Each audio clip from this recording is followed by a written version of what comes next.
So should I get started?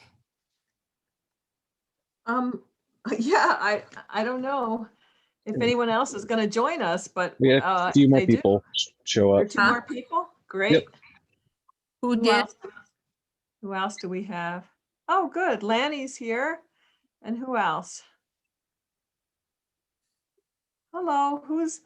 Hi, Ioana. This is Allison Weinhoff Olson. Oh, yes. Hi, Oh, Allison. hi Okay, I'm looking. there. I'm like, I know that face. Hi, Allison. Hi, Dottie. So good to see you. Okay, I was going to try and contact you and see if you wanted to do anything in your class. But because this is the only way I can do anything. Humanities isn't covering anybody other than virtual programs. Sure. Yeah. So I think what I'll do is start because otherwise we'll get all stuck here. Sure.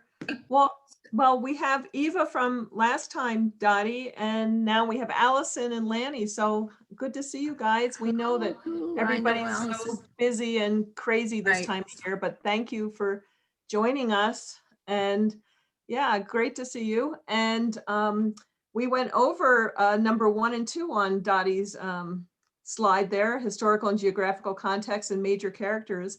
And she shared so many interesting facts and visuals and multimedia examples. And we read a lot from the book and it was really enjoyable. So I'm really looking forward to today. And I'm glad we at least have an audience of more than just Casey and I. So thank you. And we did record the first one. So if you weren't able to join us, it is on the Center for Bilingual Multicultural Ed's website already, Casey, or it will be soon. It will be soon. Okay, but we do have it. So if you'd like to see that. And has everybody read the novel? Allison, have you read the novel? I haven't read it yet, but it's on my bed table. Great, great. Okay. So one of the things I've done is provided a study guide, which has a list of the characters, because that's one of the most difficult things about approaching this novel is a large number of characters. So if you can download that and print it off, you don't need it now, but as you read it, it's a good idea to have that in front of you.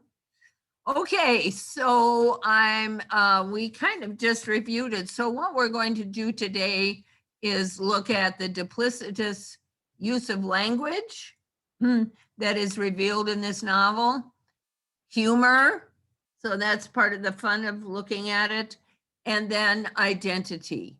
And we're going to be using poetry and videos with this.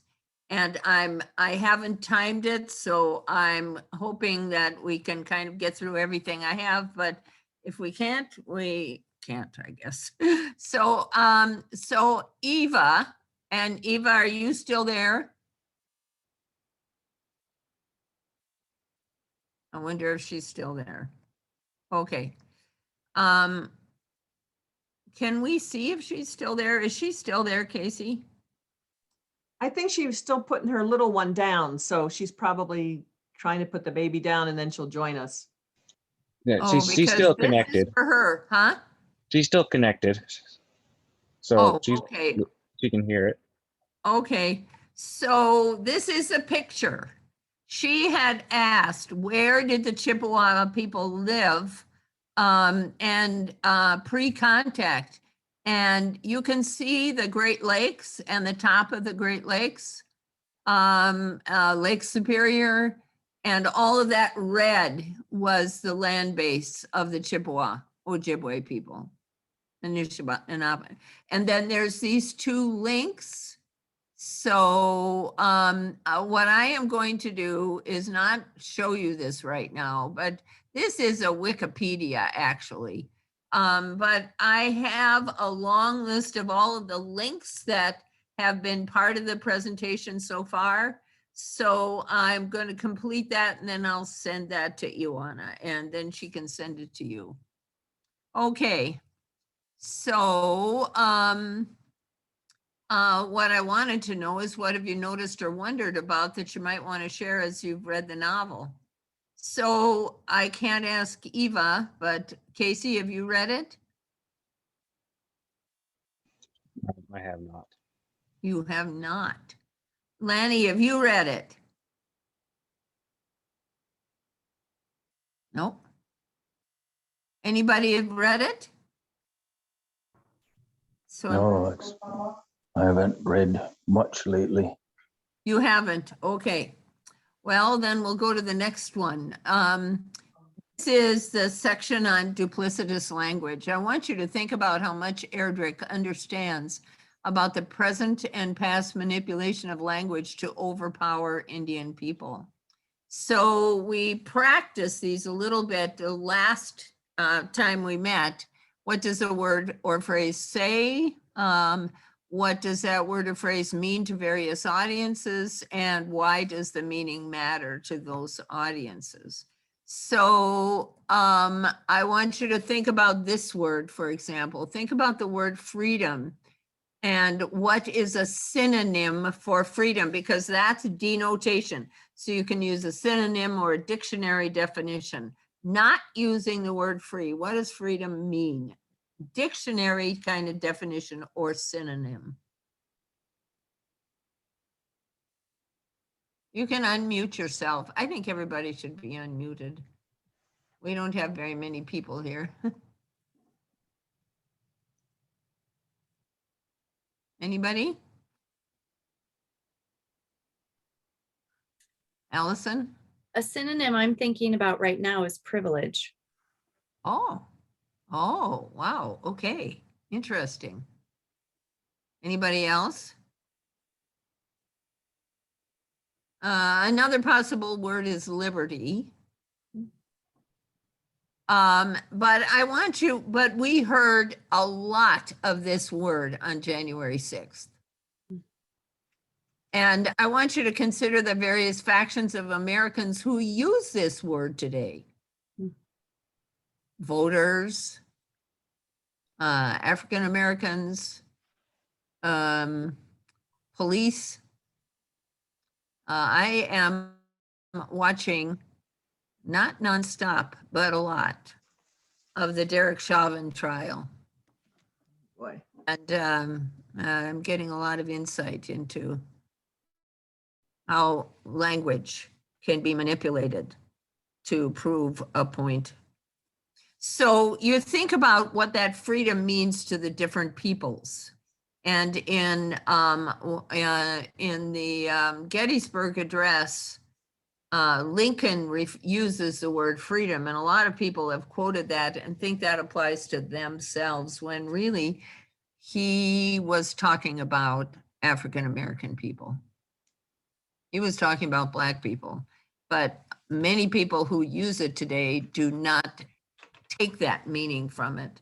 So when you think of the meaning and freedom related to being able to carry guns or use guns however you want to, or Second Amendment or First Amendment or whatever, it is a word that is manipulated for particular audiences with meanings that matter, because the whatever the words mean to a group or individual produces some kind of action. And that's what we pay attention to. So we're going to look at 3 additional federal policies affecting tribal people. And we're going to think about what the words say, mean, or why does the meaning matter? How are we viewing or hearing duplicitous language? And so we're going to look at the Dawes Act. We're going to look at Lincoln's actions in 1861. And we are going to look, I have all of this down here that I'd like to get rid of if I could, but I can't. And so I can't see the bottom of my slide. So I'll just go to the next one. What we're going to do is look at people and those issues, and the 2 white people that are in the novel. So these are the white people that are in the novel. We've already looked at 3 families, and we'll look at 1 more family. But Lloyd Barnes is the most prominent white person. He's a graduate from a Scandinavian college. He has hair that's like straw, so he's pretty Scandinavian. And he's a teacher and a boxing coach, and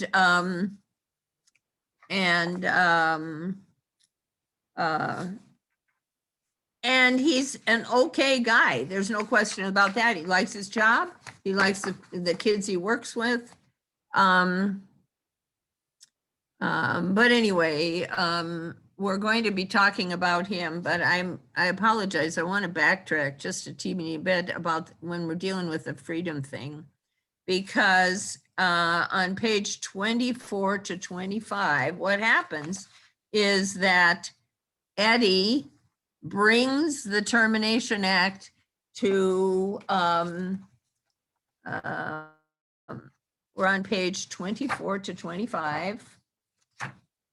If anybody has the book in front of you and want to share it with us, that would be great.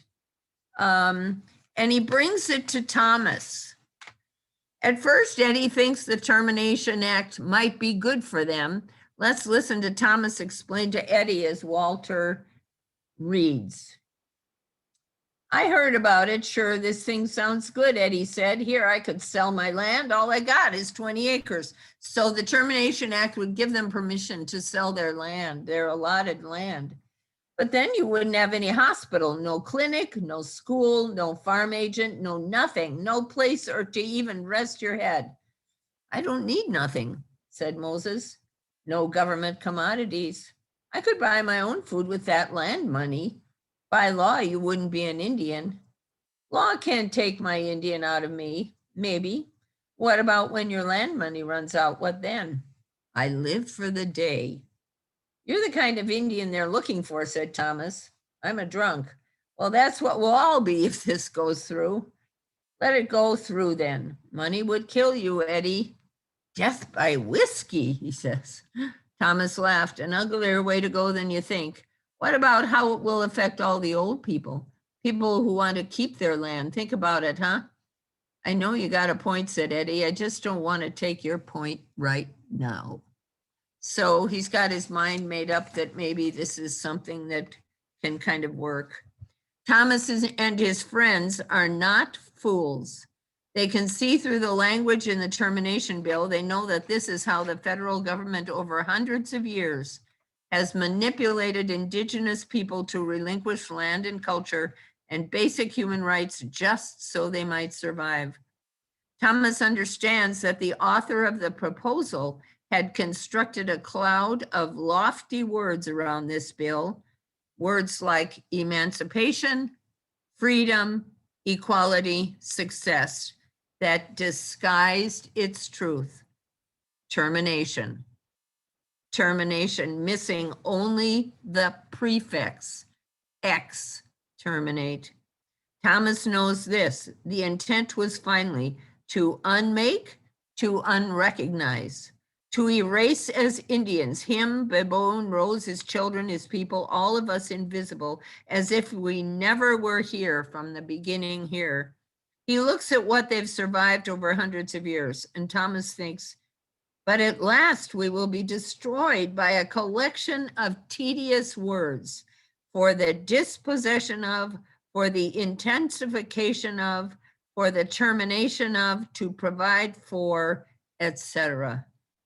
In an interview with novelist Tommy Orange, April 1st for High Country News, Erdrich says this, the metaphor Watchman just really broke me, she said, that he was awake and he was watching out. Nobody was seeing what was happening because the language that termination was couched in was brilliant in its Orwellian, nightmarish obfuscations. There were words like emancipate. We will emancipate you. Well, wait a minute. Nobody's enslaved or restrained really by keeping the tribal treaties. Or opportunities. Well, these weren't opportunities, they were diminishments of rights.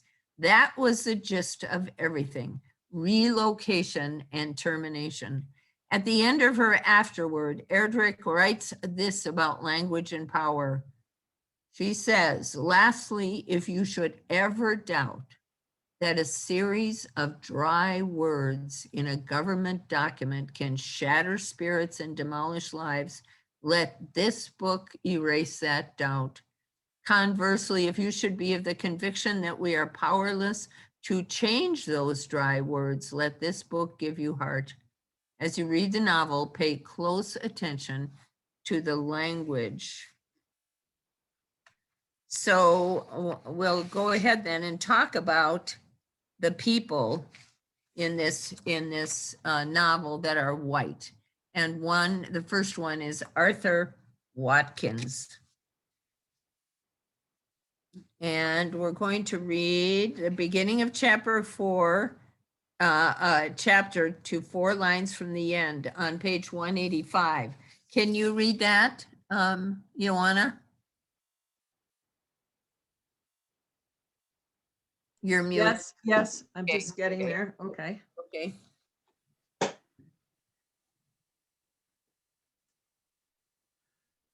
Okay, so down to Senator. Yes, I have it marked. Okay. Okay.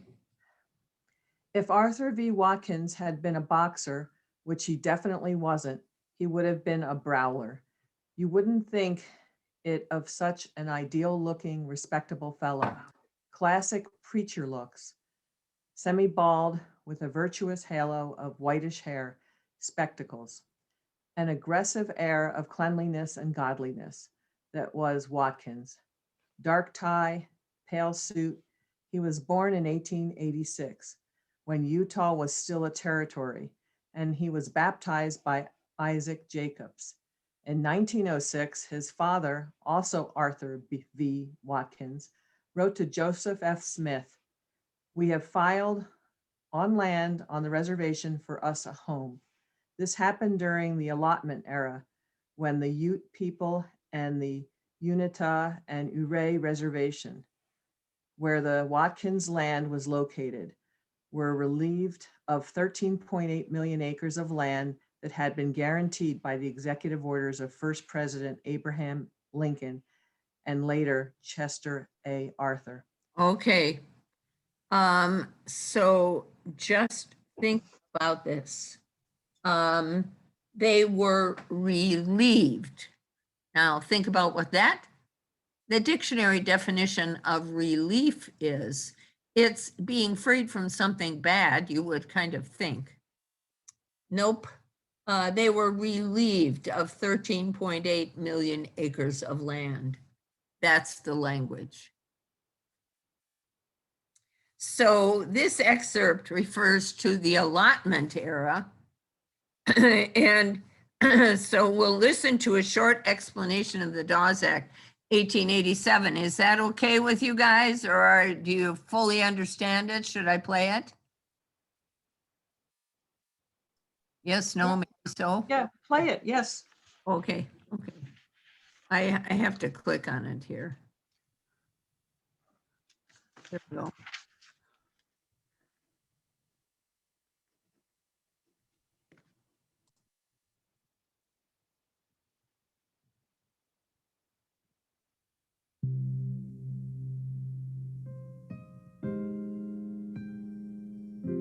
Once the tribes were on reservations, the U.S. government discouraged their traditional lifestyles and tried to replace them with that of Euro-American society.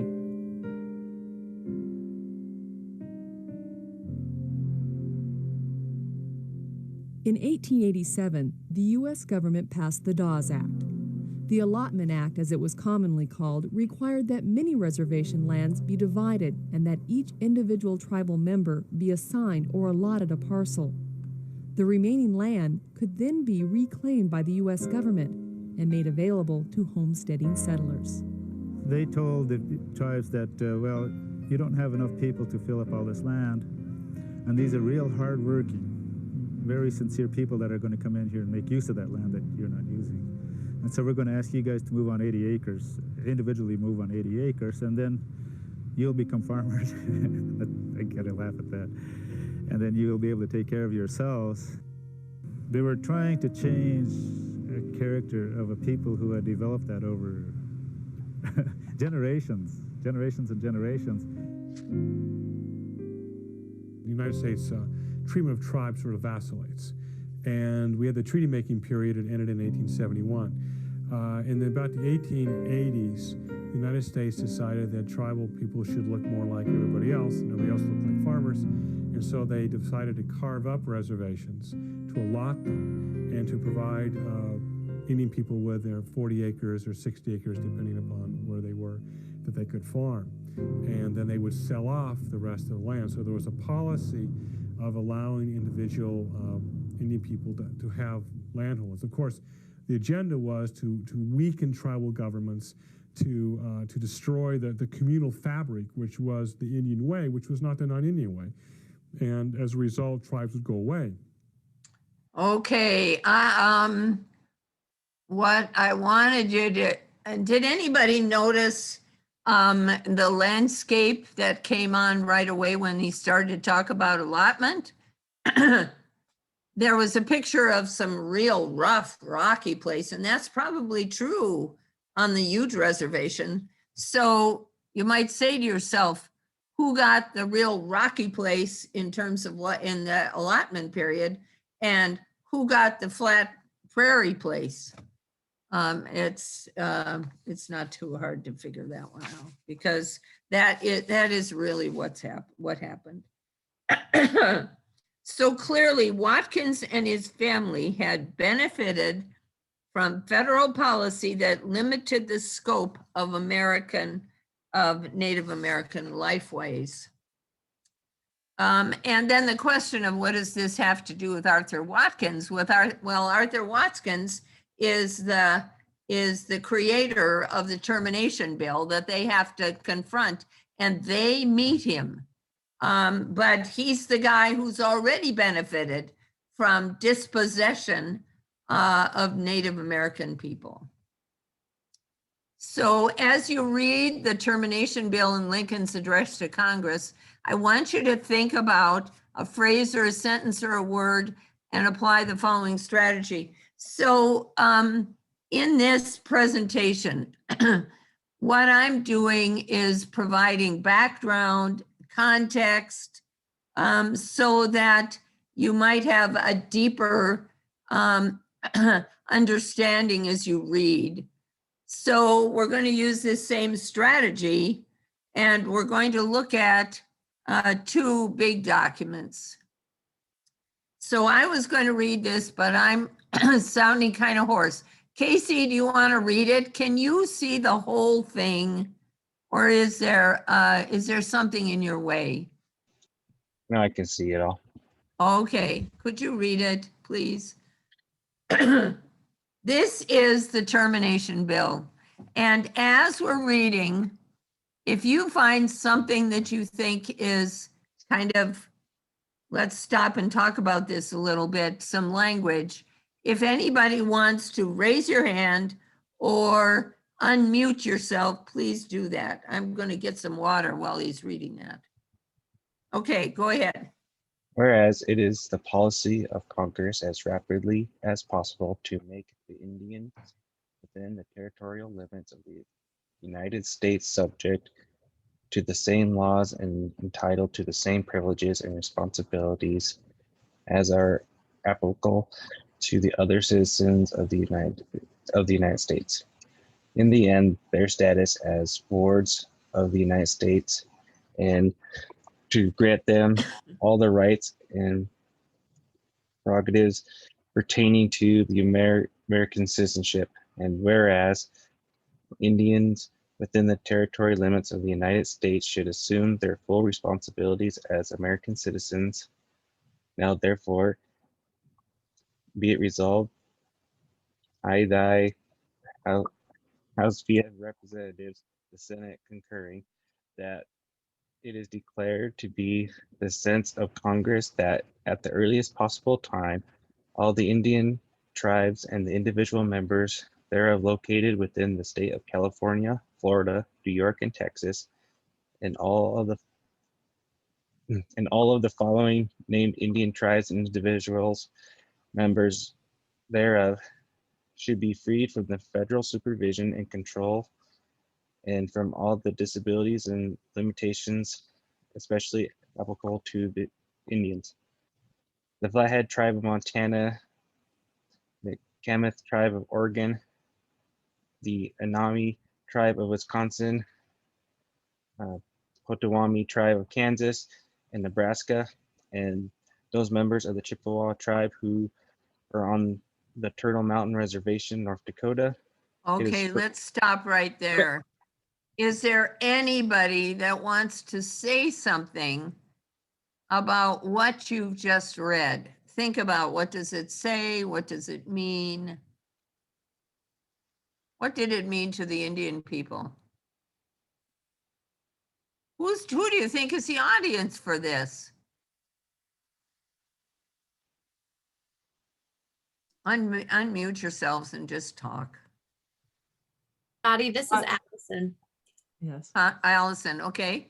I just am continually reading and rereading because I find it so verbose, and I feel that I'm trying to figure out who the audience is, and I honestly feel confused right now. I feel like I have so much information and I just keep rereading. Right. Yep.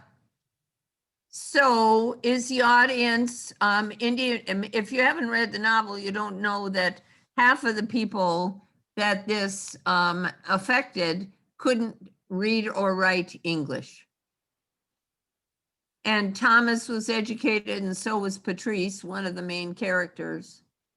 Educated, but they needed to go, they needed to have a scholar, and first of all, somebody from the BIA to explain this long paragraph to these people.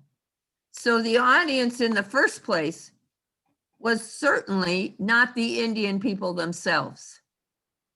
The audience were congressional people who might vote for this, who don't know one Indian person personally, so have no idea how this might impact their lives. Most of them don't. The audience for this is people like Watkins, who can see that if the Indian people are dispossessed and you are using language like you're going to end your status as a ward, and means you're going to grow up, you're 18 years old, you're on your own now, you don't need your parents at all, because that's how they were viewed. And they will have full responsibilities as American citizens. What the heck does that mean to the Indian people? But to the white people that are creating this, they think, well, that sounds pretty good. So Dottie? it had to be voted on. Well, what about the idea that, they are citizens, so why are we excluding them in the first couple lines and saying, that they would eventually have the same privileges and responsibilities of other citizens? They were That's American right. citizens. That's right. And we are going to find out in the novel, when we read those pages where Barnes, the haystack boxing coach, math teacher, and Thomas are talking about the termination bill. and Barnes does not understand that they are citizens of two nations. He doesn't understand that, and he's been living and working there for 2 or 3 years probably. So then let's look at the next. It is further declared to be the sense of Congress that upon the release of such tribes, now think about that word, release, which is another word for freedom. So the tribes, release of such tribes and individual members thereof from disabilities and limitations.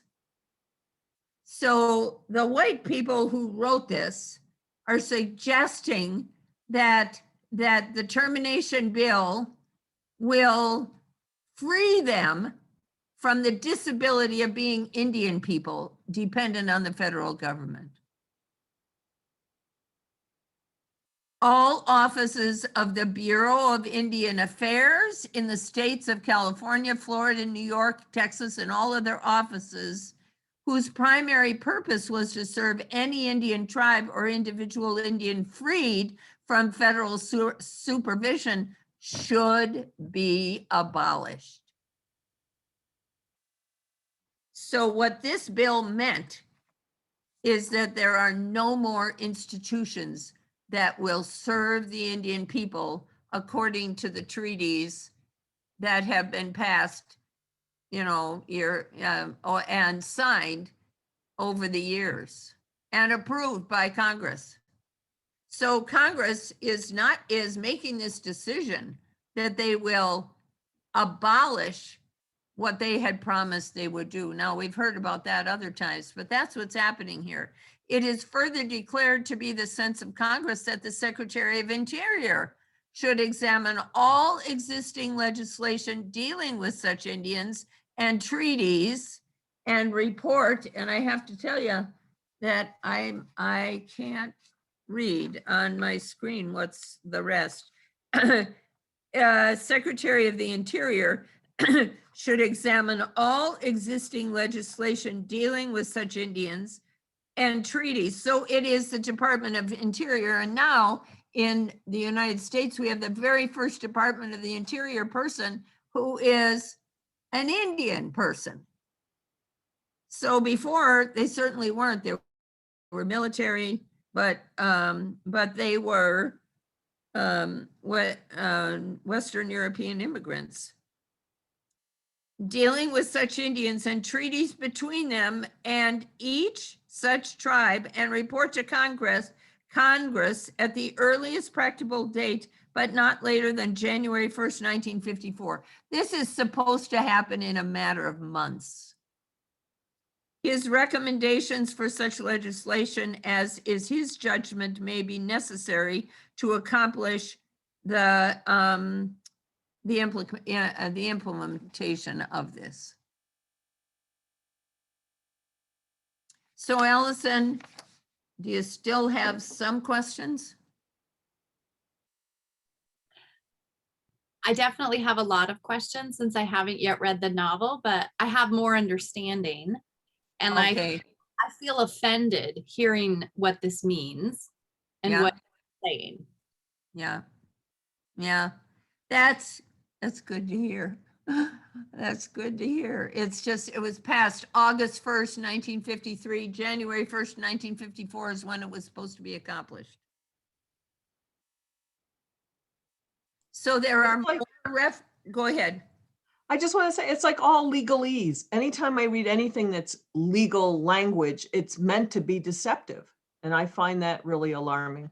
Yes, yeah. I mean, in fact, our schools are supposed to be teaching about treaty reading, and it's really important that we teach that because there are plenty of places where the legalese is, and I'm listening to it as I am listening to the Chauvin trial, that the way the defense attorney is manipulating what the prosecutors, witnesses have said. I mean, that's what I see but then that's partly because of my own bias, I'm sure. Okay, so there are more references to duplicitous language from the novel, and it's fun to read it because you see how Erdrich puts the insight into her characters. To his fellow committee members in preparation for their trip to Fargo to meet with the BIA, Thomas says, "Brother, do I have to fix this? I would like to move we refer to House Concurrent Resolution 108 as the termination bill. Those words like emancipation and freedom are smoke." We talk about smoke and mirrors. That's exactly what you just said, Ioana. At the meeting in Fargo then, as Indians had for generation after generation, they were attempting to understand a white man reading endlessly from a sheaf of papers. And then this whole chapter, metal blinds, 198, Thomas's speech in the center of the page on 198. Let me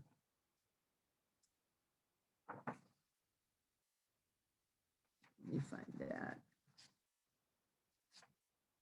And he says, now this isn't when he's meeting with Watkins yet. This is they had to go to Fargo first, and that's all historical.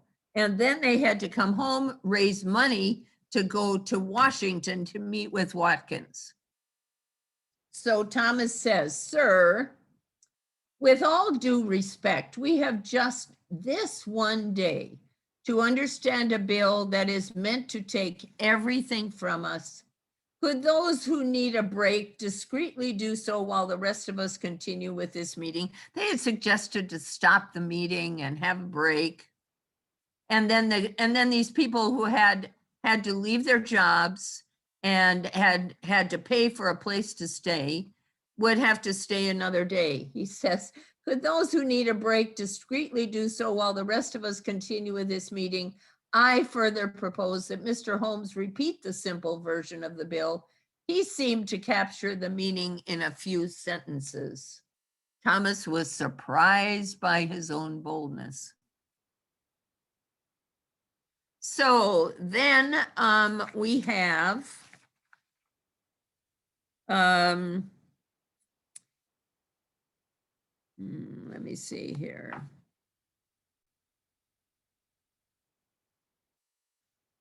Have I read this? Yeah, she read about Tommy Orange too. Yeah, so I'm trying to find the notes that I'm working with. I'm working with 2 pages of piece of paper here. I want to tell you this about Watkins.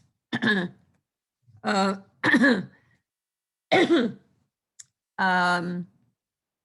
looked at his obituaries and I found nothing, not one word is mentioned about his having created or promoted the termination bill. However, Thomas's friend from Fort Berthold said that Watkins was the one beating the drum on termination. By contrast, in 1986, one of Watkins' obituaries says this: in 1954, Senator Watkins, thin of frame and cautious and meticulous in manner, refused to budge during the hearings to censure Joseph McCarthy. That was what he was famous for, was censuring Joseph McCarthy amid the storm of controversy. Most found Watkins' rulings, and this is what they said about fine Watkins, scrupulously fair. At the end, the committee voted 6-0 to recommend censure of Senator McCarthy for conduct the committee called contemptuous, contumacious, which means stubborn or willfully disobedient, denunciatory, unworthy, inexcusable, and reprehensible. That is what Watkins said of Senator McCarthy. And yet here he was in 1953 repeating the same behavior.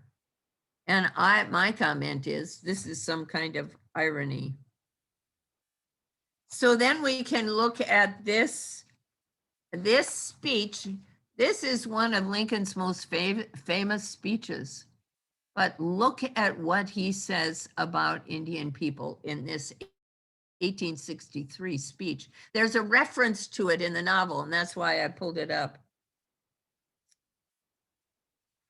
Whoops. Okay. The measures provided at your last session for the removal of certain Indian tribes have been carried into effect. Sundry treaties have been negotiated, which will in due time be submitted for the constitutional action in the Senate.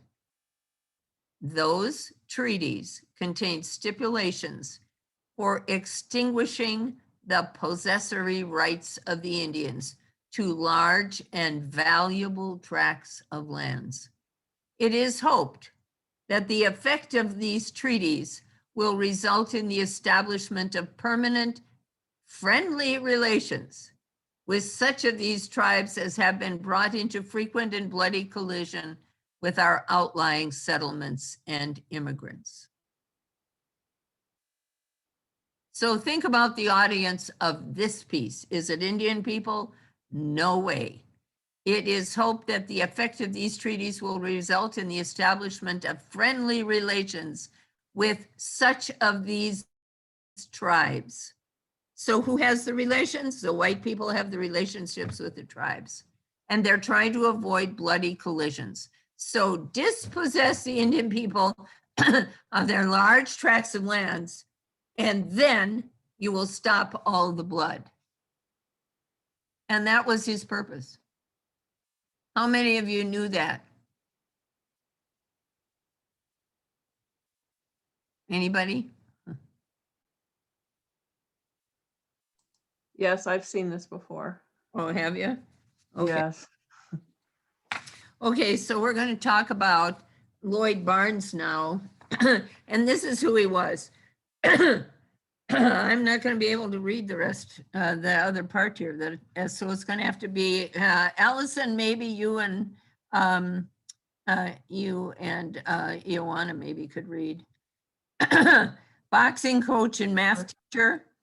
He had gone to college in Moorhead, Minnesota on the GI Bill and was working on reservations so his additional loans could be forgiven. Now that's what happens. But he liked Turtle Mountain and he had his eye on Patrice, the main character, one of the main characters. In several ways, Barnes provides a foil for tribal young men, but an exchange between him and Thomas involves a discussion of the termination bill and what it means for the Turtle Mountain people. And it's useful to read this selection aloud here as Barnes and Thomas talk about termination. So Allison, do you have a copy of the novel with you? It looks like she's stepped out for a second, Dottie. Do you want me to read? Well, yeah, it's a conversation. So see, Oh. do it if you want to, sure. You want to do it with me? Where are we on page Oh, 211? I'm got a scratchy throat. I'm gonna go get a cough drop next. So you go ahead and read. Page 211. correct? Barnes had driven Wade home. Yeah. Okay. Barnes had driven Wade home and spent a good hour talking to his father about the meeting down in Fargo. Thomas had taken off work to go, and he still had endless potatoes to get in. He'd put his intensity into pitchforking hill after hill. Wade and the girls would clean potatoes, bury them in the sand cellar. He left them to it and asked Barnes in for tea. "I don't understand why it's so bad," said Barnes. "It sounds like you get to be regular Americans." They were sitting where Barnes always sat when he drove his boxers home and was asked inevitably in for a visit. The table, central to eating, cooking, canning, drying, and processing foods, also playing pinochle and cribbage, bathing babies in dishpans, and visiting. The tea was nice and hot in the heavy old white mugs. Thomas was such a thoughtful, quiet fellow that Barnes sometimes saved questions for him because he knew that Thomas would ponder out the answers. "Lots of people here thought the same as you," said Thomas. But then he realized we have been holding out. How many years since Columbus landed? Barnes did his favorite thing, mental subtraction. 461, he said immediately. "Well, closing in on 5 centuries," said Thomas. "Holding out through every kind of business your folks could throw our way. Holding out, why? Because we can't just turn into regular Americans. We can look like it, sometimes act like it, sometimes, but inside we are not. We're Indians." "But see here," said Barnes, "I'm German, Norwegian, Irish, English, but overall I'm American. What's so different?" Thomas gave him a calm and assessing look. "All of those are countries out of Europe. My brother was there, World War II. "Yes, but all are different countries. I still don't understand it." "We're from here," said Thomas. He thought a while, drank some tea. Think about this. If we Indians had picked up and gone over there and killed most of you and took over your land, what about that? Say you had a big farm in England. We camped there and kicked you off. What do you say? Barnes was struck by his scenario. He raised his eyebrows so fast his hair flopped up. I say we were here first. Okay, said Thomas. Then say we don't care. Since you made it through that mess, we say you can keep a little scrap of your land. You can live there, we say, but you have to take our language and act just like us. And say we are the old time Indians. You have to turn into an old time Indian and talk Chippewa. Barnes grinned, thinking of Shanat. I couldn't do that, he said. That's natural, said Thomas. Good thing you don't have to. I can't turn all the way into a white man either. That's how it is. I can talk English, dig potatoes, take money into my hand, buy a car. But even if my skin was white, it wouldn't make me white. And I don't want to give up our scrap of home. I love my home. I see, said Barnes. He thought about it. But I heard you get to be citizens. Don't you want to be a US citizen? What, said Thomas, we are citizens. Vote? You already can vote. Sure, back in 1924, we got the vote. After the black man, after the women, but we got the vote. Oh, who did you vote for last year? Not Eisenhower. Everything came out Republican anyhow, both houses. That's why they passed this bill here. It's dishonorable to Indians. Barnes blurted out, it is that you don't want to start paying taxes? No, said Thomas, patient. We pay taxes just like you. If we make enough a year, we pay taxes. Only difference, not on our land. You're not going to charge us taxes to live on the Ishkoskian land that is left over after your people stole the rest of it from us, are you? That didn't sound right to Barnes. This thing will break our land up, see, Thomas continued. We keep it in common now. That's the way it works. We can sell to one another, but it stays in the tribe that way. So this bill would break up our land and let the BIA sell it off. They'd probably take a nickel on the dollar for it. Then we'd get relocated, shipped off to the cities. That's where we'd end up, living in those little rooming houses. Do you call them apartment buildings? Yeah, those visiting around in little rooms, streets with lights. I've been there. Rose and yours truly wouldn't like it. We would feel very gloomy about it. I can well understand, said Barnes. And as he sat in the little house with a gentle fire in the wood range, throwing out just the right amount of warmth, with the mug of cooling tea on the richly scarred and polished wooden table, and a couple of doves calling tenderly in the pine tree outside of the window, he began to feel gloomy too. If I married an Indian woman, said Barnes, would that make me an Indian? Could I join the tribe? He was awed at the possible sacrifice he could be making. Thomas looked at the big childish man with his vigorous corn yellow cowlicks and watery blue eyes. Not for the first time, he felt sorry for a white fellow. There was something about some of them, their sudden thought that to become an Indian might help. Help with what? Thomas wanted to be generous, but also he resisted the idea of his endless work, the warmth of his family, and the identity that got him followed in stores and ejected from restaurants and movies. This way he was, for good or bad, was just another thing for a white man to acquire. No, he said gently, you could not be an Indian, but we could like you anyway. So, sweet Thomas.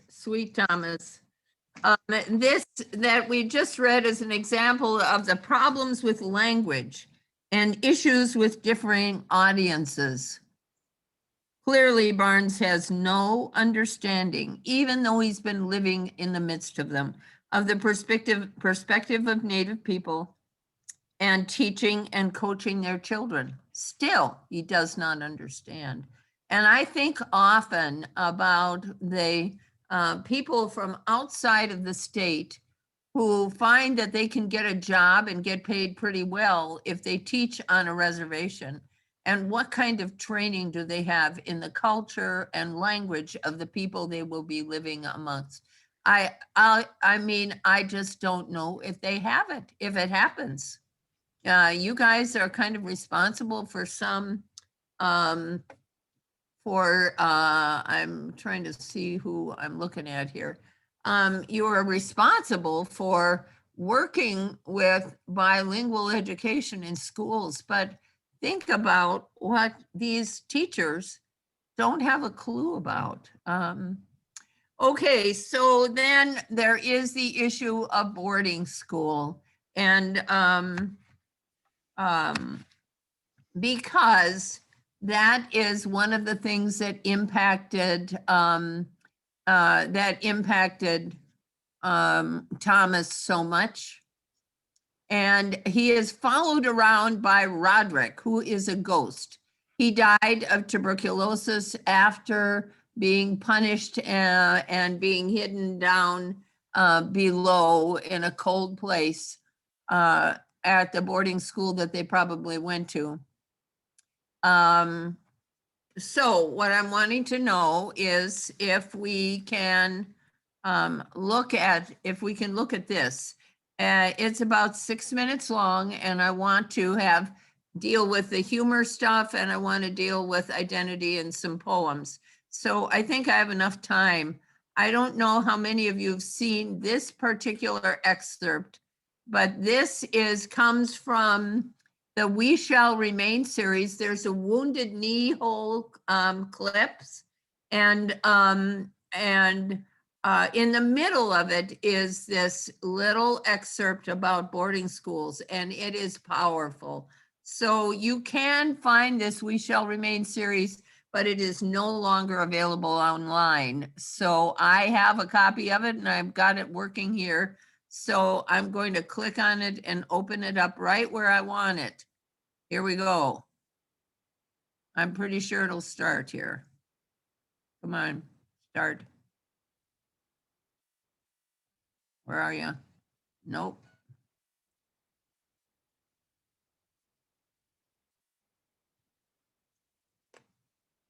So in the midst of the Wounded Knee interviews, then one of the speakers starts to remember the boarding school.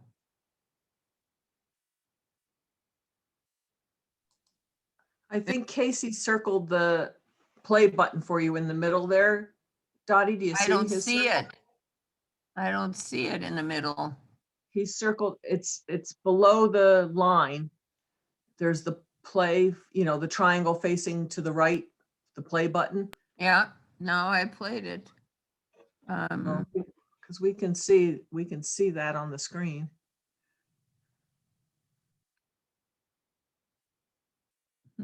It's just trying to load itself. That's what's happening right now.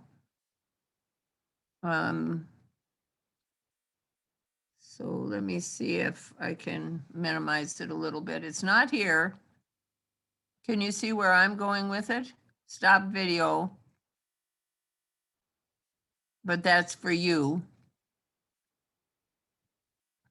Pause and share, is that, nope.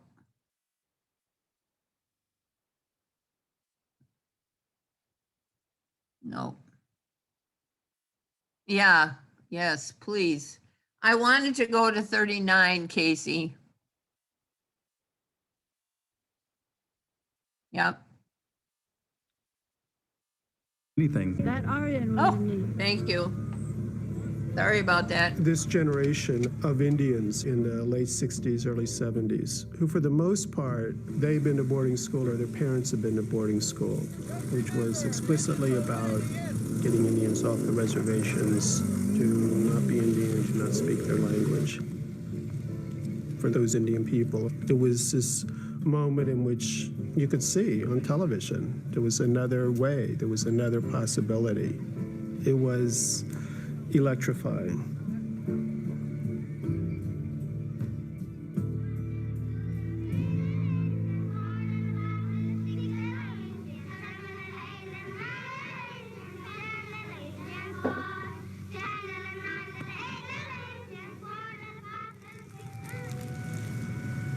There is one dark day in the lives of Indian children, the day when they are forcibly taken away from those who love and care for them, from those who speak their language.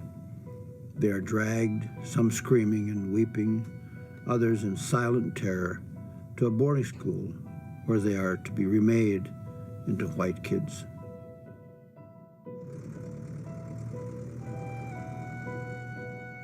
By the late 19th century, the Indian Wars were over. The United States seized on a ruthless strategy to assimilate Native children to a subordinate place in white-dominated society: government-run boarding schools. I was 5 years old. My mother was crying, and they were taking us off. And my sister Audrey, who also, was like a second mother to me, and a very close friend as a sister. And my brother Mark, they were very sad. Within 2 hours or so after the buses filled up and we're down the road, this is the furthest I've ever been from my home in my life. And then, of course, it turns into evening, and we arrive at this place. I ended up in a place where nothing made any sense at all. It wasn't home. It wasn't. I didn't know anything about school. Nobody ever told me anything about school. I didn't even know what the education was. I remember that I wanted to go home, period. I didn't want to be there, I just wanted to go home.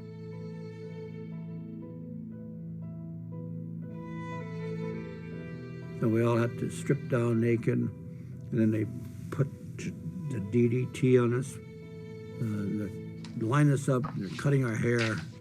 You have long hair, you have braids, and that gets cut off. And I would say within a matter of an hour and a half, we're standing there, all looking alike.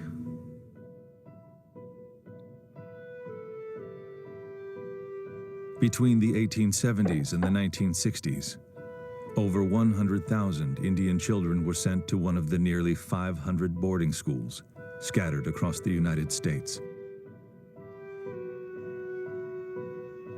Through the agencies of the government, they are being rapidly brought from their state of comparative savagery and barbarism to one of civilization.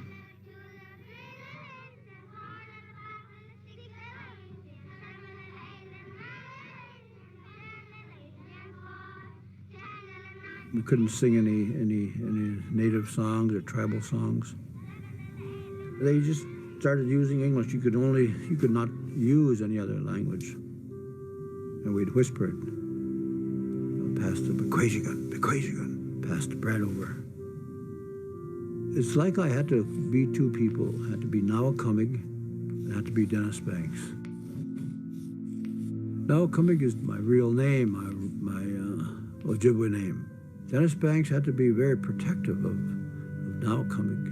And so I learned who the presidents were, and I learned the math, I learned the social studies, I learned the English, and Nawakamig was still there.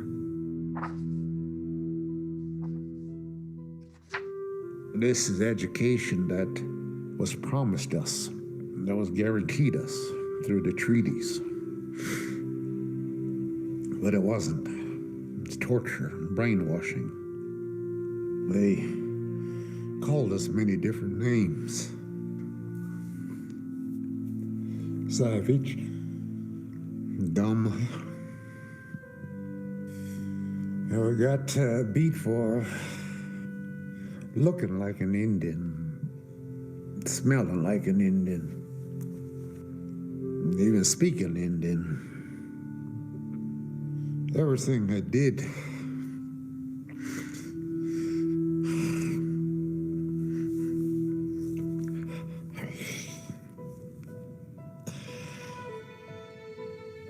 Their de-Indianization program, it failed. But the toll was devastating. And it destroyed our family. It destroyed that relationship we had with our mother. I could never regain that friendship, loveship relationship that I had with my mother. It wasn't there anymore. And that's what, to this day, I keep thinking that, you know, damn this government, what it did to me and what it did to thousands of other children across this country.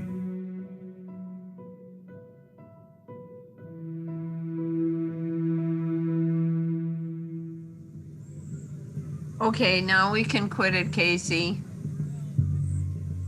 Thank you.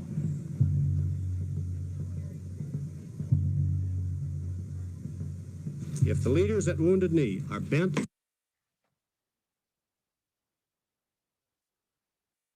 Okay, that is so heartbreaking. And I remember what Harold Gray, and maybe I've said it before, but what Harold Gray said to me, he said, boarding school is not an excuse for the situation on reservations today, but it is an explanation. And that was a long time ago. So as far as the termination era ended in 1970, and I believe that Nixon was president then. President Richard Nixon denounces the Eisenhower area policy of terminating Indian nations and announces a policy under which the Indian future is determined by Indian acts and Indian decisions. Forced assimilation, the aim since colonial days, would be abandoned. So, I want to look a little bit at, we're going to do some looking at some humor. And the first one that I want to look at is, well, let's look at this first of all. So there is a lot of humor in this novel, but Patrice says, so you're not looking at it, are you? Here we are. Patrice is drawn to Betty Pye because, like Vera, Patrice's older sister, who has been lost in the cities, she can turn life's bitterness into comedy. In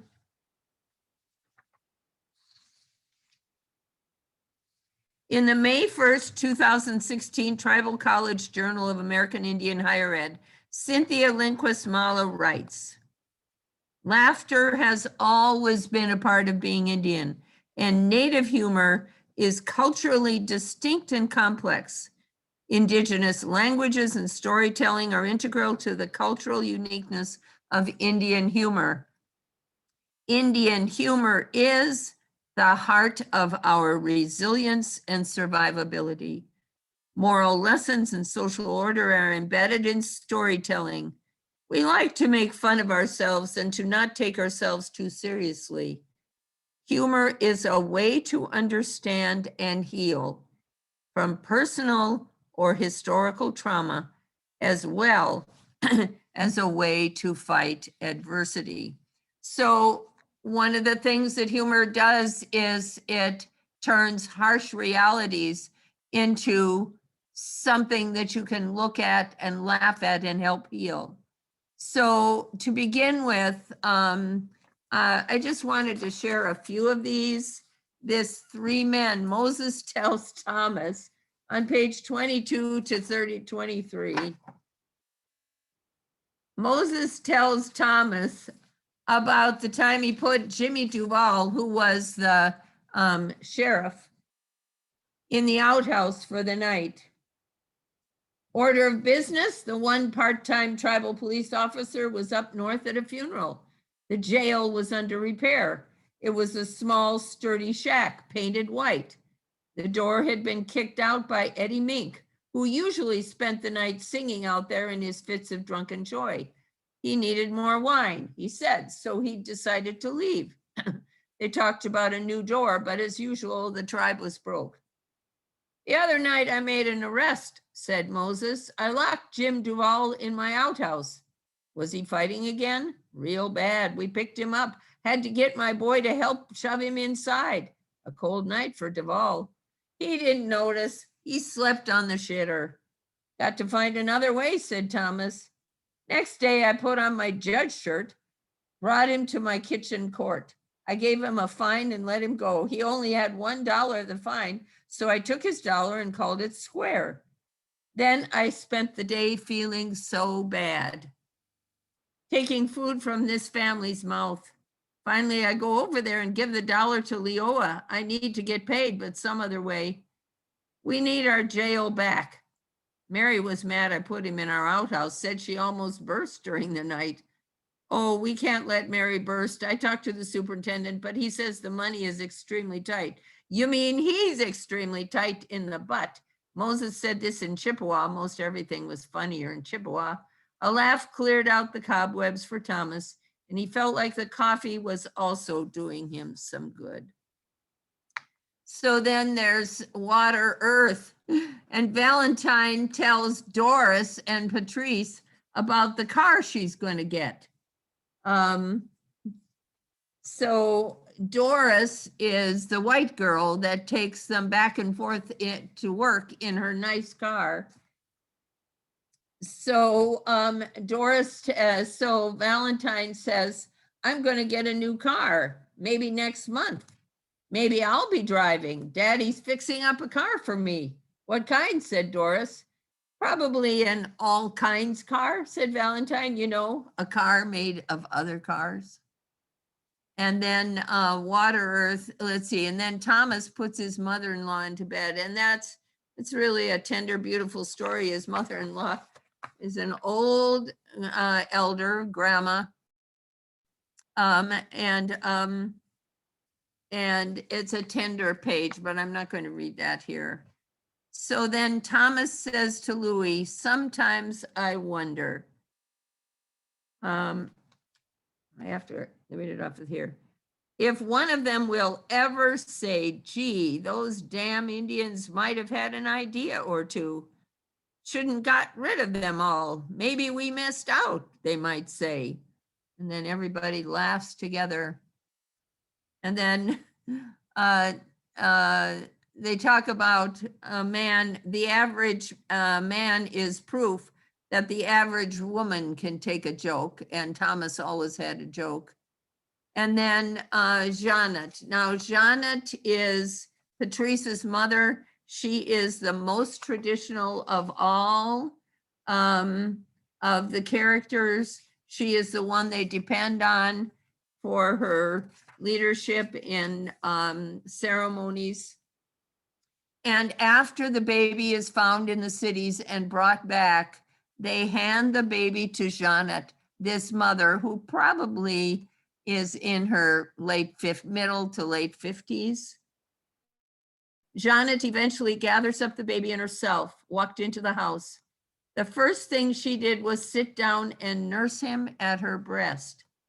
Pokey, her son, didn't notice, but this made Patrice uneasy, the one who had brought the baby back. So Vera, the daughter, is still missing. She's not home, but they have located the baby and brought it back to the reservation. She asked her mother why she was nursing the baby. Obviously, it wasn't like she would have milk. She's too old. However, Janet said that sometimes in the old days, when the baby's mother couldn't nurse, the older women were sometimes able to take over. And I'm not that old, said Janet. My breasts aren't yet hard, dried up old leather pipe bags. In Chippewa, that was all just one word. They both started laughing in that desperate, high-pitched way people laugh when their hearts are broken. And their hearts were truly broken because the daughter, who was the mother of this child, was still missing. And then there's this this story about Roderick, who's the ghost, who died of tuberculosis after the mistreatment and abuse at the boarding school. And he follows Thomas around and he follows them all the way to Washington, DC. And I don't think I have enough time to read the You Can't Assimilate Indian Ghosts pages. What do you think? I've got maybe 4 more poems I want to use. What do you think, Ioana?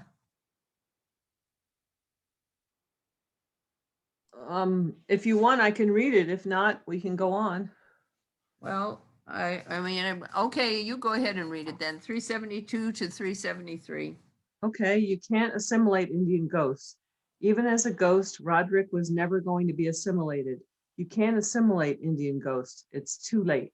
He didn't go on their white hell and didn't go on their white heaven, but he died in Sac and Fox country, too far away to meet the deadline for Chippewa heaven. So he followed his coffin home and just hung around. He listened in on things. It was after his death that he found out the term, what they were up to, assimilation. Their ways become your ways. He took stock. When they shaved his head and it grew out of all fuzzy and spiky, Roderick sort of liked it. Like fur, he ran his hand over it. There were certain things he really went for. Canned peaches, but not the hard shoes. The trumpet, but not before sunrise. A warm woolen jacket, wool socks. But then again, if they hadn't killed them off, he could have had a curly buffalo jacket and curly buffalo socks. Tuberculosis, for sure he didn't like that. Did they have illness in the old days? He hadn't heard of any, and he had to wonder. What did Indians use to die of? Animals, accidents, cold, other Indians? He had heard back then there were so many animals everywhere, so nobody starved. You could be kicked by a horse or gored by a raging buffalo. He was obsessed by how he might have died. Anything would be better. Battle, for instance, staked to a spear and fending off his enemies. No, the horror and agony he had been through. He'd not forgotten all these many years.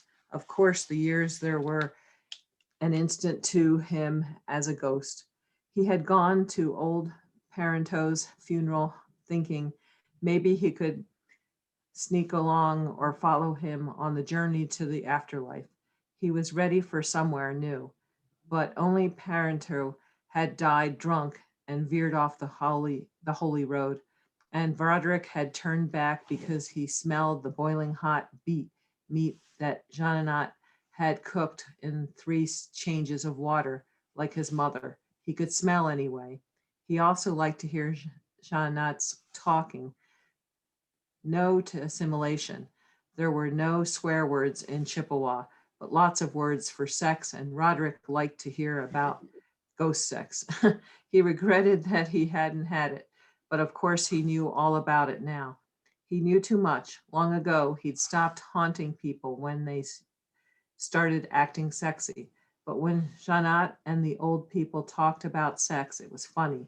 He laughed a ghost laugh, which sounded like water off an icicle, or like twigs in the woods rubbing together way up high. But sex in general, it was a farce, which was what it was to act assimilated. So he didn't accept it, except it was very hard to not be assimilated all alone, and he wished he could go home.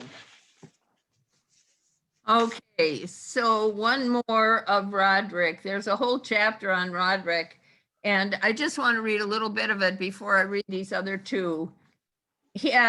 So they're in Washington, D.C., and everybody else has gone home, and Roderick's stuck there as a ghost in Washington, D.C.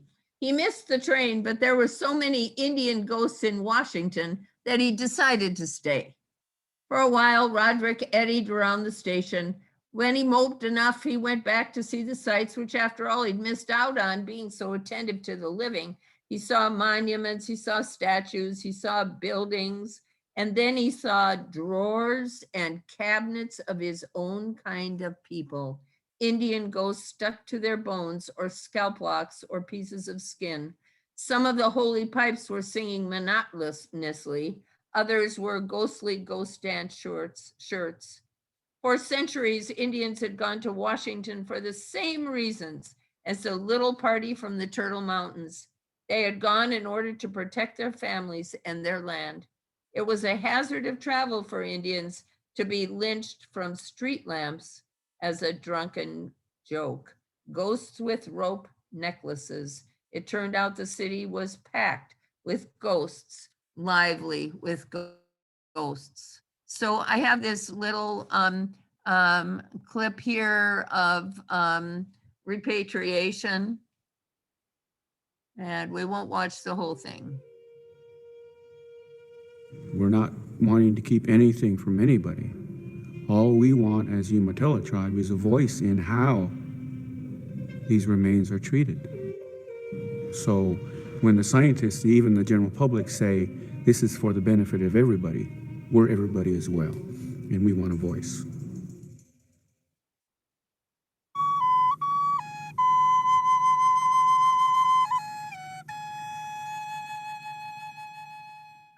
Conflict is something that is prominent throughout our entire lives as well as throughout history.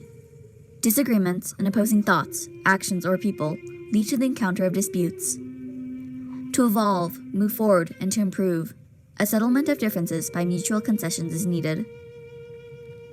For more than hundreds of years, Native Americans have faced conflict as remains and artifacts have been taken away from tribes and the native people.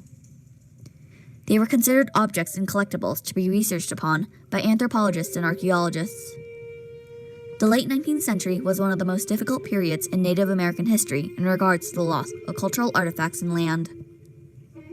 The founding of museums and scholarly studies of Native American people were increasing. Anthropologists and collectors looted fresh Native American graves and burial platforms. They dug up corpses and even decapitated dead Indians lying on the field of battle to study. Private collectors and museums competed to acquire artifacts, which many natives considered ancestral assets. This competition existed between museums such as... Okay, so what I'm going to do is fast forward here because the repatriation, so when you hear talking about These all remains of these indigenous people were rendered culturally unidentifiable by the original collection process and a lack of proper documentation. Experts cannot determine from which tribe and what region of the country these remains originated from. A few archaeologists are also concerned that they are being prevented from studying ancient remains which cannot be traced to any historic tribe. So our museum specifically has. Okay, so the repatriation was an act. And the National Museum of the American Indian Act have helped resolve conflict. They have brought compromise to help balance the interest of museums in keeping our diverse heritage and the rights of Native Americans.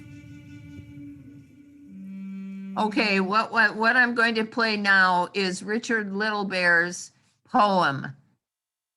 Are vegans healthy? About... Are vegetarians healthy? French fries and beer are vegan, so you tell me. Yes. But seriously. Okay, here we go. My name is Dr. Richard Littlebear, and I am the president of Chief Stone College in Lame Deer, Montana, on the Northern Cheyenne Reservation. It's about 300 miles from here towards South Dakota. It's on the Northern Cheyenne Indian Reservation, a reservation of about 5,000 Northern Cheyenne people. And I've been the president there for going on my 17th year. I am also the interim Dean of Cultural Affairs at the college. And I do a lot of other things too, grant write and write prose, write Cheyenne, teach Cheyenne, teaching other courses. So I'm a Renaissance man.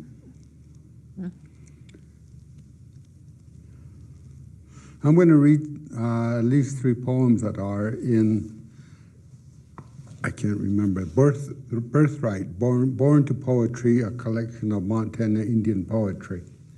And I am on page 52, starting with page 52 in that book. The poems are written in 2 languages, English and Cheyenne. I am only going to read the English part. The first poem is entitled Nam ta'som have, which means we are the spirits of these bones. We have been with these bones for a long time, and we are beginning to feel a whole lot better now that these bones are now back here among the Northern Cheyenne people on their reservation. But we are troubled for another reason. We want to travel on now that these bones are safely buried. They have now been properly put to rest. All that has happened is all very good. But we are still troubled. These bones are now in a good place. But we, as the spirits, do not know this place. We just used to travel through this place when we were hunting the enemy or hunting for food. We are not from here.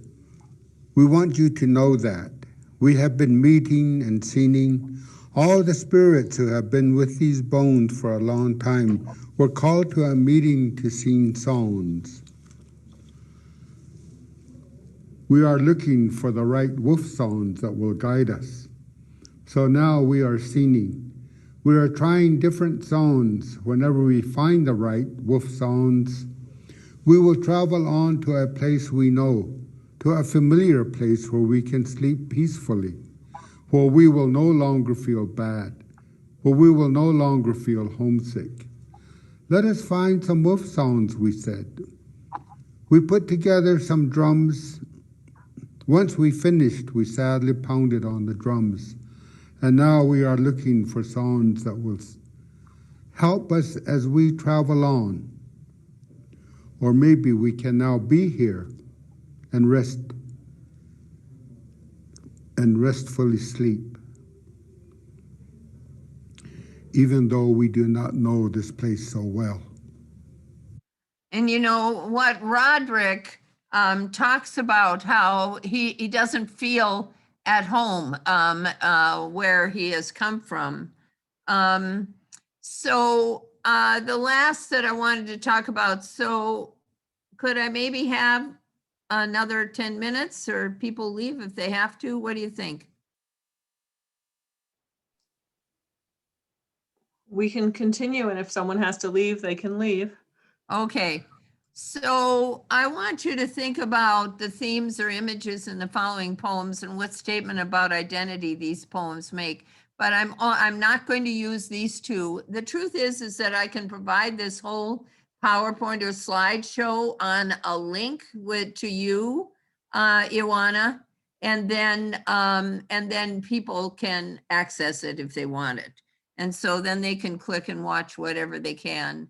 But the one that I want to share with you now, there's two of them. One is I Take My Home by Jennifer Green Finley, Salish, Chippewa.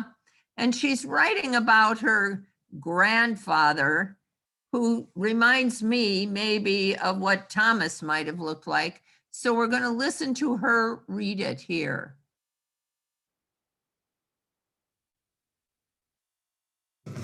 Running's the best way to lose weight, right? Good.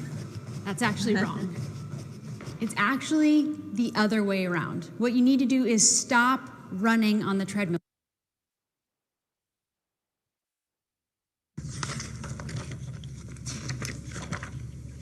I take my home. He smelled immovable, like tree sap and sawdust. My grandpa smelled like a man. He was a boxer, fought in a war, had a crew cut, wore suspenders, lived on his homeland, his real homeland, where I grew up. I learned to speak English better than the people who told him that Salish was bad. People ask me why I'm not traditional, then look over my shoulder at my homeland like cake to be cut, divided, hoarded, eaten. At a Christmas party, I drank from a teacup with Santa's face filled with eggnog and rum. A woman asked me why I drank, since alcohol had done so much harm to my people. Then she said that she went to Santa Fe, New Mexico, and bought a tape of Indian flute music, and could I teach her my dances? Big, hairy men used to take pictures of me at powwows when I danced. I was a little girl, so I smiled, not clenching my fists around my green shawl, posing for men who thought I was part of a vanishing race. But here I am, like a heartbeat. I beat, I run and stop and look between the lines. My home is in me, like the smell of a green pine needle broken in two, strong, fresh. My home is in me, like the smell of cold lake water in my skin, my lungs, wherever I go. Wherever I go, my grandfather's hands, plum-colored and strong, are touching mine.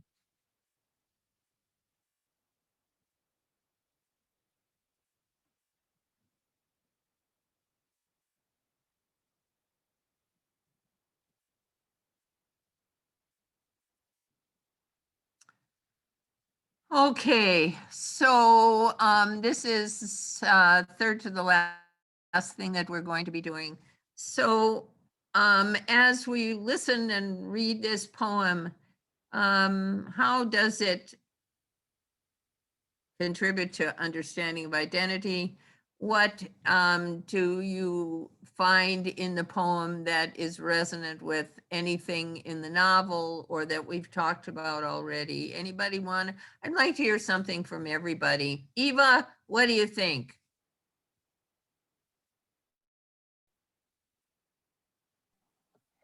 Hi, Dottie. I kind of think it's really powerful, like just like connecting all of them together. Uh-huh. Actual level. Sorry, I'm still thinking about that boarding school. Oh yeah, that is so. Yep. Yep. And right now, I was watching the news this morning, and you know they wanted to start putting in the residential school in the history, right? From Yep. like kindergarten to like grade 5 or 6. But now I guess the Board of Education in Calgary was saying that it's too violent for these little guys to learn, so they're taking it out again. Yeah, sorry, that's what I'm thinking about. Yeah, right. I kind of think too that on a educational level, for people to grow up and not, I don't want to say be racist, I don't know, but they need to know the history, right? That's what I think. Because nowadays we have all these older people that don't know the history, I guess. And I kind of find that's where it comes out. But anyways, I find this really moving and I'm really happy to be part of this, like just learning all this. So, but I really look forward to reading this book. I haven't read it yet, so Okay. Well, hopefully it won't be so difficult to read and so cumbersome because you have maybe a greater understanding of kind of what's behind it. Yeah. I remember working with some students and a teacher in at Poplar, and she asked her second grade Native students to go home and find and ask their parents about boarding school, and every kid came back with a story. So I think one of the best ways to work with younger children who are Native is to ask them to communicate with their elders. Yeah. And the poem that we didn't read is a poem by Heather Cahoon, who is going to her to Agnes on the Salish on the Flathead Reservation and asking her to tell her about boarding school. And Agnes takes a long time to get around to talking about it. Yeah, that's another thing too. It's because I kind of think it's such a broad subject, you know, like boarding school. And it did happen like throughout Canada and the States. And reflecting back for myself, my grandpa went to our residential school here in Susag. And, when he would tell me stories about his experience, I don't know, I guess I couldn't understand it at the time. So I kind of thought he was making up these crazy stories and Oh, really? he's being crazy. But then now, going to college and I took residential schools, like the whole course, and I had to do a research paper, I was like, wow, like this happened, for like a century almost. And yeah, so now, I kind of do think people need to learn the history, Sure. Yes. So, Yep. Thank you. But yeah. Okay. Thank you, Dottie. Yep. Anybody else want to say something?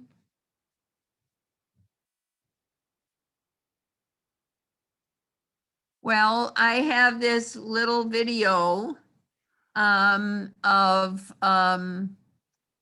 Okay, so the smile line that was here is completely gone. Do you guys see that? I cannot get over my neck and my smile lines. This Nation rebuilding involves educating the next generation in regards to our tribal laws, our education systems, and also figuring out our path forward.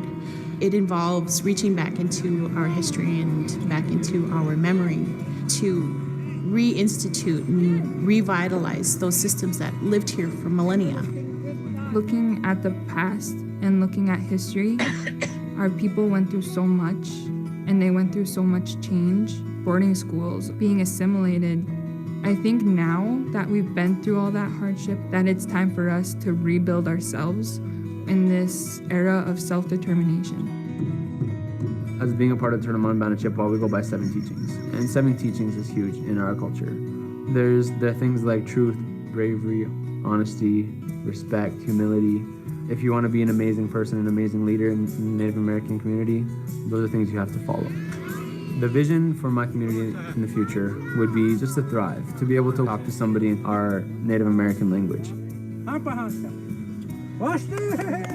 Just to be able to go and have powwows every single weekend. Just be around our Native culture more. I want to see a golden age for our culture, and I hope I'm able to, And I think it's going to be a little bit down the road, but I know we can do it if we put our minds to it.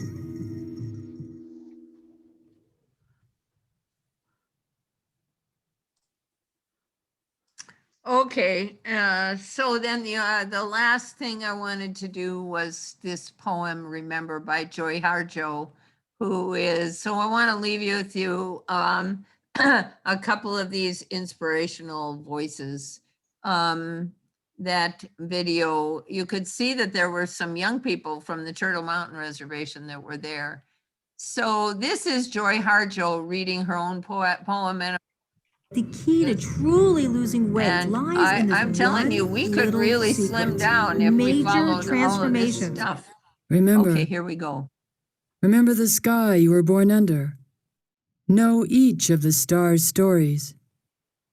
Remember the moon, know who she is. Remember the sun's birth at dawn, that is the strongest point of time. Remember sundown and the giving away tonight. Remember your birth, how your mother struggled to give you form and breath. You are evidence of her life and her mother's and hers. Remember your father. He is your life also. Remember the earth whose skin you are, red earth, black earth, yellow earth, white earth, brown earth. We are earth. Remember the plants, trees, animal life, who all have their tribes, their families, their histories too. Talk to them. Listen to them. They are alive poems. Remember the wind. Remember her voice. She knows the origin of this universe. Remember that you are all people, and all people are you. Remember, you are this universe, and this universe is you. Remember, all is in motion, is growing as you. Remember, language comes from this. Remember the dance that language is, that life is. Remember. Okay, so there you go, everybody. So does anybody have anything else they want to share or say or talk about, or other than goodbye?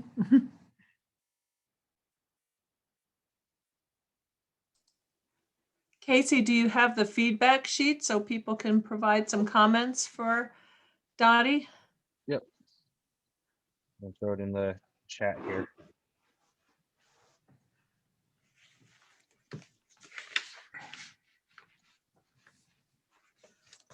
Sorry it went longer. No, thanks so much, Dottie. I keep thinking of the line in Jennifer Finley's poem about I learned to speak English better than the people who told her that Salish, or told him, I Her guess she's talking father. about- yeah, her father, that talking Salish was bad. Wow. Right. Right.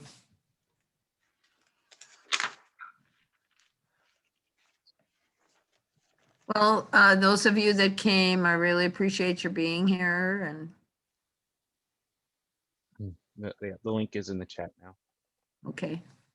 Thanks. So if everybody would take a few minutes to give some feedback for Dottie. Thank you so much, Dottie. And we're really grateful to the Humanities Montana for allowing you to come and share with us. And I'm sure we'll have more and more people view it. I just know it's such a busy, crazy time for everybody. And I Sure. know that there were people that were interested in both sessions. So we'll definitely, Casey, we can post as well the handouts and other things. If Dottie's going to share her PowerPoints, that's wonderful. So thank you so much, Dottie. We really do appreciate it.